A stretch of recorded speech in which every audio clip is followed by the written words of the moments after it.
Chères étudiantes, chers étudiants, bonjour. Je fais suite au cheminement du cours et je continue avec la définition du design de l'étude. Donc, après avoir défini la question d'étude, en l'occurrence la problématique managériale et la problématique marketing, et après avoir établi une recherche documentaire et donc défini les axes de l'étude et les questions subsidiaires de l'étude, vient la question de la définition du design de l'étude. Le design de l'étude, c'est le canevas général de structuration de toute l'étude. Et donc c'est une phase très importante. En effet, c'est la phase qui permet au chef de projet ou chargé de l'étude de pouvoir planifier l'ensemble des actions à venir, mais surtout de prévoir les ressources nécessaires et de les budgétiser. Et donc, c'est l'enchaînement de l'ensemble des étapes qui va suivre. Et donc, bien entendu, dans cette phase vient la définition des tailles des échantillons respectifs, si jamais on fera appel à une étude qualitative et à une étude quantitative, les types de collecte de données, c'est-à-dire les données qualitatives, les données quantitatives, les méthodes de recueil de données, les méthodes d'enregistrement, la logistique nécessaire, la durée de l'étude, les ressources humaines, surtout par rapport aux experts, par rapport aux animateurs des guides d'entretien, par rapport aux enquêteurs, par rapport aux personnes qui vont procéder à l'analyse de données, et par rapport à la rédaction du rapport de l'étude, et certains besoins spécifiques. Donc, les besoins spécifiques pourraient être des besoins spécifiques en logistique, des besoins spécifiques pour l'indemnisation de certains experts, les besoins spécifiques d'intéressement de certains répondants s'ils sont inaccessibles, des besoins logistiques, d'enregistrement, de salles équipées, etc., etc.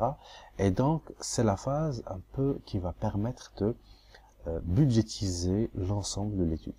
Et donc, la définition du canevas donne lieu généralement à la proposition méthodologique et financière quand on va soumettre au décideur pour validation. Et donc, c'est la phase charnière, ici, elle est validée, et elle va donner lieu à l'ensemble des étapes à suivre.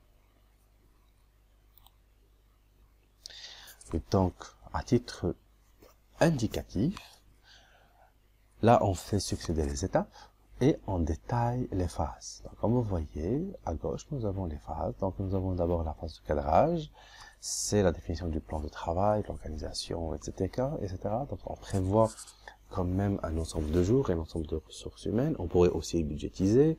La phase qualitative, elle va se scinder en un ensemble de sous-phases.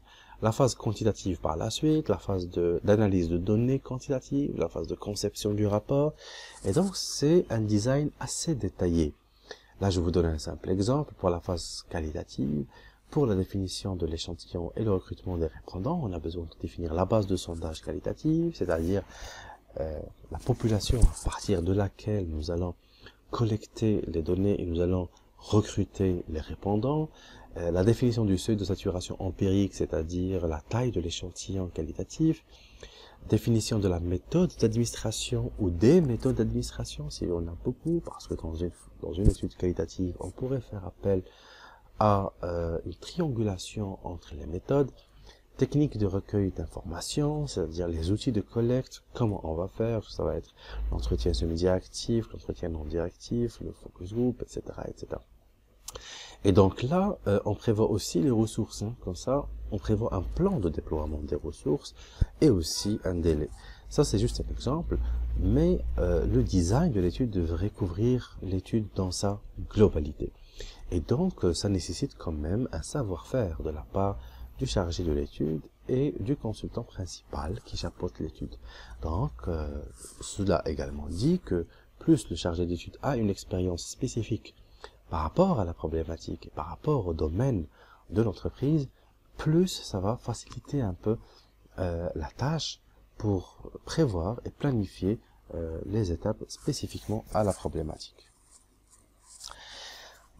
Après avoir défini le design de l'étude, vient la phase de terrain. Et donc la phase de terrain, c'est la phase qui commence par la formation des enquêteurs.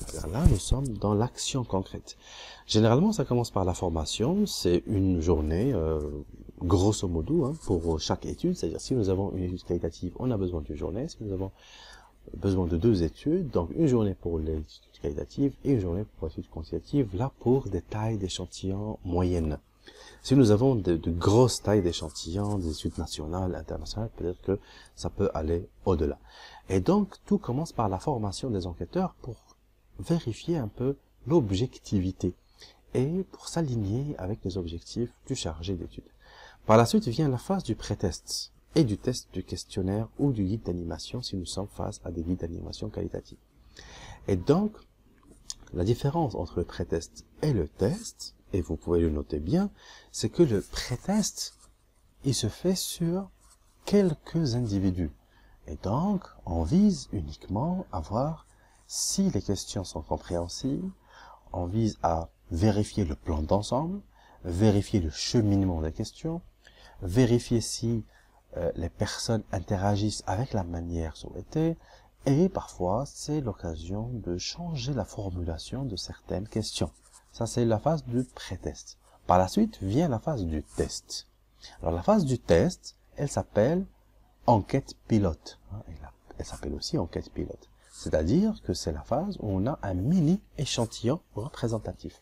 Lorsque je dis mini échantillon représentatif ou petit échantillon représentatif, c'est-à-dire que là, nous ne sommes pas dans la phase de collecte finale, mais c'est un échantillon représentatif. Donc si l'échantillon final prévu pourrait être de 120 ou 130, une enquête pilote pourrait être faite auprès du 30 ou de 35. Si la collecte finale pourrait être auprès d'un échantillon de 1200 ou 1400, eh bien, le pilote devrait être fait sur 100 ou 120 répondants. Et donc, l'objectif de la phase du test, du questionnaire, c'est de vérifier si les questions posées répondent aux objectifs de l'étude. Et si l'administration de l'étude, dans sa globalité, est susceptible de répondre à nos problématiques managériales et marketing. C'est aussi la phase où on va challenger les outils d'analyse de données, les méthodes de dépouillement, les techniques statistiques, les outils de test des hypothèses, la manière de présenter le rapport, la plausibilité des données, etc., etc., et même pour l'exploitation possible des données. C'est là où on prévoit aussi les erreurs de réponse, les taux de non-réponse. Et donc, la phase pilote, elle nous donne un aperçu vraisemblable et un aperçu réaliste du déroulement de l'enquête finale. Par la suite, vient la phase de la collecte finale de données, qu'elles soient qualitatives ou quantitatives, ou les deux. Et donc, c'est la phase de déploiement global des ressources. C'est ce que nous allons voir dans le chapitre, dans la section des études quantitatives et spécifiquement dans les administrations.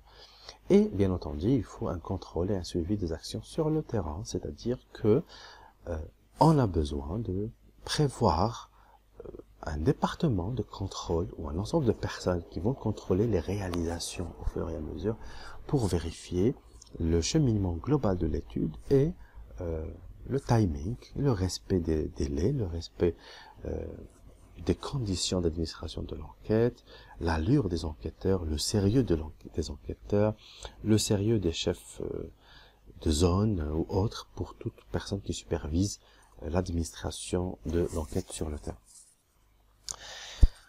Par la suite, nous avons la phase de dépouillement et d'analyse de données, qu'elles soient qualitatives ou quantitatives.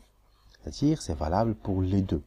Et donc, la phase de dépouillement vient avec l'ensemble des données brutes. C'est pour ça qu'il faut d'abord un codage ou un recodage des données. Tout cela, nous allons le détailler dans le chapitre des études qualitatives et des études quantitatives. Par la suite, on prépare et on nettoie la base de données pour qu'elle soit exploitable. Et donc, la phase de recodage, codage, ou la phase de nettoyage de la base de données, c'est quand même une phase qui nécessite un nombre de jours, qu'il ne faut pas négliger, il faut intégrer dans le planning global de l'étude. Par la suite, nous avons besoin de l'analyse de données sur logiciels. Ce sont des logiciels spécifiques, qu'ils soient qualitatifs ou quantitatifs, en fonction des relations qu'on va tester, en fonction des livrables auxquels on s'attend, en fonction des besoins clients. Et enfin vient la phase de la conception du rapport de l'étude. Et donc c'est la phase du livrable tel qu'il est souhaité par le client. Documents, slides, données brutes, données calculées, autres formats de documents, comme étant des formats exécutifs, des formats communicables, des formats sur site web, des formats interactifs, etc., etc. Et donc, cela dépend de ce que demande le client. C'est pour ça que dans le brief de départ, il faut qu'on définisse avec le client l'ensemble de ces éléments, et c'est ce qui va guider un peu l'étude dans sa globalité, et c'est ce qui va tracer les lignes directrices. Ma présentation touche à sa fin. Je vous remercie de votre attention, et l'étape prochaine va être les études qualitatives avant de passer aux études quantitatives. Et merci de votre attention.